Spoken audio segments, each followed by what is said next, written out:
was clueless about the Tibetan situation until about 10 years ago.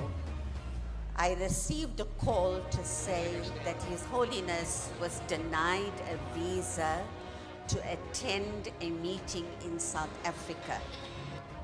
And I was shocked, I was horrified that a country with a constitution that enshrines freedom of movement, human rights, was being dictated to by China, and therefore they did not grant him this visa. I'm so ashamed of my government for giving in to this kind of pressure. To the people of Tibet, stay on message day after day after day. Stay on the message of hope. One day we will see your freedom. Tash Dile, and welcome to In Conversation with Tibet TV. This is Sakina Butt. For today's episode, I have with me a South African politician.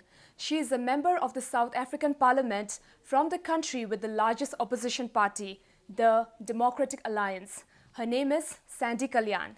Sandy, welcome to our show. Thank you so much. Thank you for having me. So Sandy, how do you feel about coming to Dharamshala again, the exile home to His Holiness the Dalai Lama?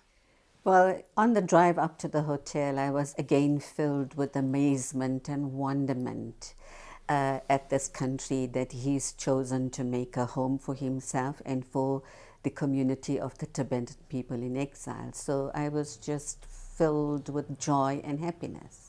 So what inspired you to champion the cause of Tibet? So as you've mentioned, I am a member of Parliament of the opposition, the official opposition in the Parliament of South Africa. And the first reason that I got involved with the Tibetan issue was when His Holiness was denied a visa to come and attend a meeting of the Nobel laureates and also to celebrate Desmond Tutu's birthday.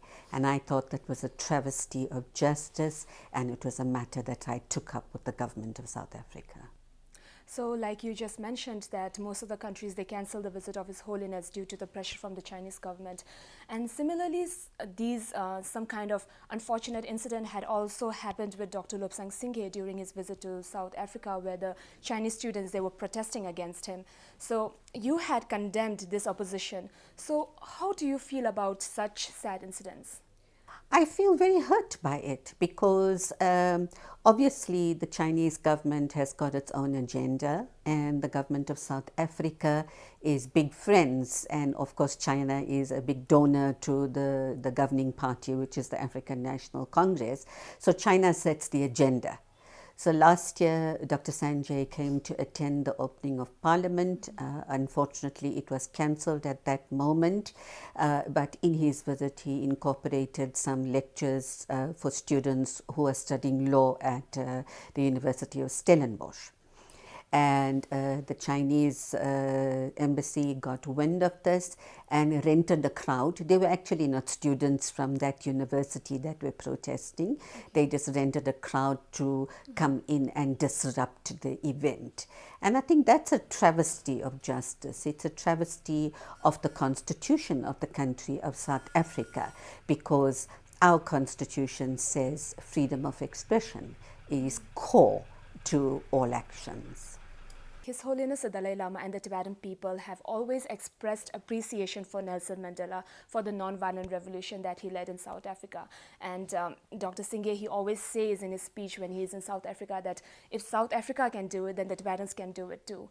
So how and where do you see the future of Tibet?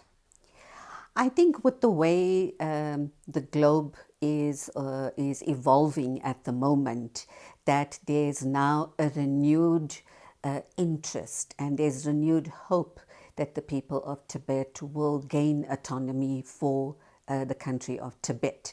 South Africa has just resumed a seat on the UN Peace and Security Council, and it is my intention to constantly push this issue that they must acknowledge as I said, human rights underpins the Constitution.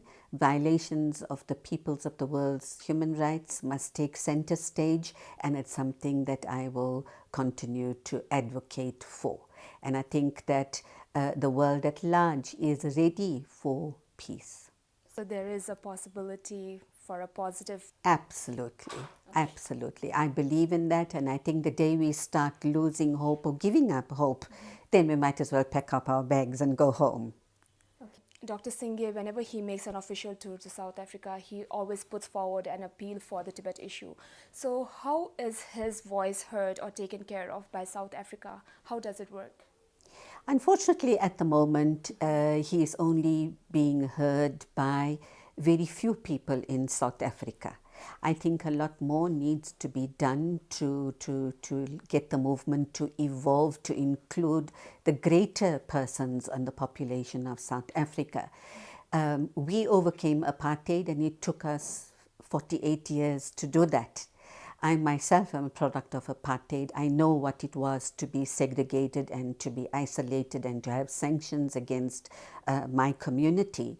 So he has to do more, I think, so that the government will start to say, yes, while China is a role player, while China is part of the BRICS movement in South Africa, Russia and Brazil, at the same time, the people of Tibet's voices have to be heard.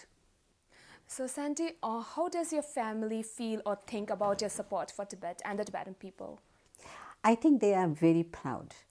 I think they appreciate what I'm doing, and it's also given my children some lessons of how to live life when adversity faces you. They are very supportive. As I said, to have left my family and traveled for 2 days to come here just for 8 hours in the company of His Holiness is in itself a blessing, and I think we all count our blessings. So are they aware of the Tibet issue, what is going on there? Absolutely. From day one, they have been aware of it, because obviously you can't just make trips without consulting your family. And my first experience was in Bengaluru in 2012. Where for 3 days we spent with His Holiness and got to learn more about it. And I believe knowledge is power. So by sharing, if I have the power of one voice, and that goes to my children and it goes to their friends and to their associates at work, we will spread the message, and one day we will have success. Thank you so much, Sandy. It was a pleasure to do this conversation with you. Thank you for having me. Thank you so much for watching, and see you in the next episode of In Conversation with Tibettv.